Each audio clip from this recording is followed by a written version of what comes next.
Heyo, April Clar here with April Clar Ponders, and I am starting a new way of doing things. It's something that we've tried a couple of different times in a couple of different ways with the kids. This is the first time I'm doing it just me, and that is taking the long way, skipping the highways and taking the back roads. I really like it. I like seeing the small towns. I like being able to stop off to the side for anything cool that I see.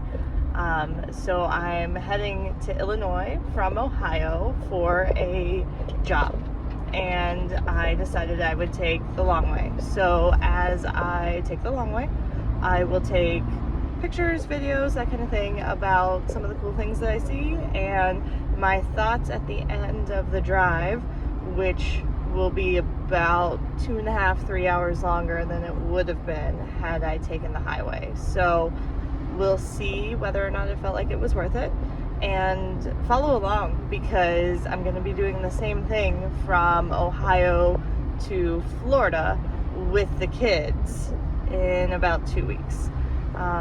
So stick with me and find out about driving the back roads and small town America. See you later. Lane. You can see town number 1 that we came to, Medina, Ohio. In a quarter mile, turn right onto Lafayette Road. You can hear my directions. Has a super cute town square, makes sense, with an art in the park. Driving down Main Street. So small towns, little squares, beautiful old churches. Let's see what else we can find. Alright, so I've been on the road for between 4 and 5 hours. Just got into Indiana. Unfortunately, I've not been able to ride with the windows open for much of the time because it's been pretty cloudy and rainy. Right now it's not raining. We'll see how long that lasts. But there were some really cool little towns. Drove through Medina, which I've been to before in Ohio, and they had a little art festival on their main square.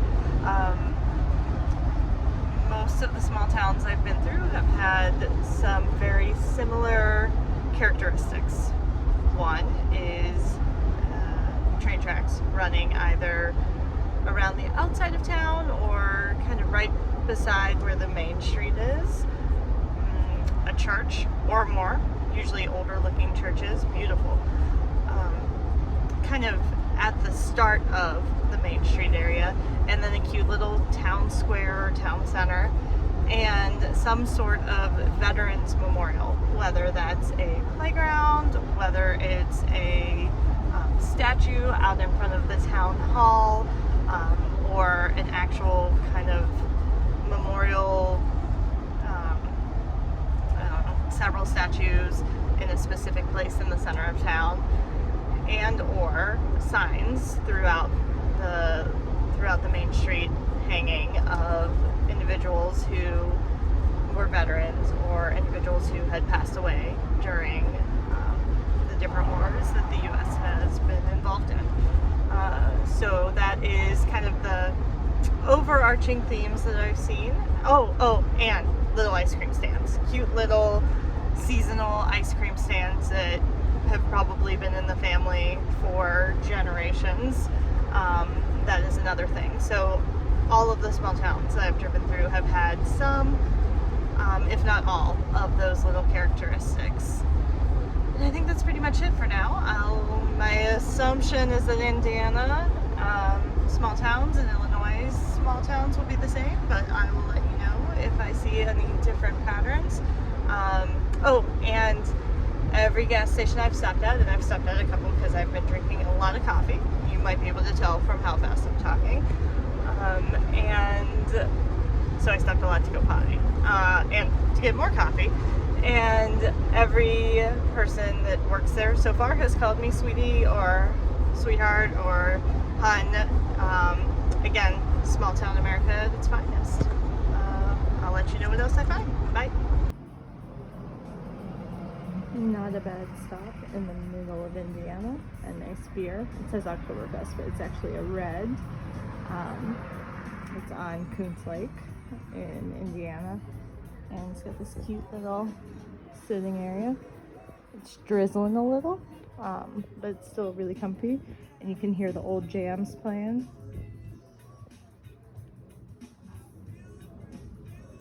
Not a bad little road stop. So, I made it through Indiana, and I'm in Illinois, and I was wrong. My assumption was that there would be cute small towns in Indiana along the way I was going, and there really weren't. There's some really nice farmland, and then a bunch of strip malls around Fort Worth and similar towns. So, fortunately, it was not as exciting or pretty of a drive as I had anticipated.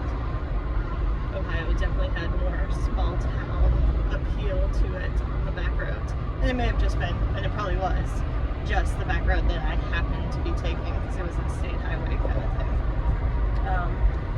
And now I'm kind of in the outskirts of Chicago, so very much strip mall-y.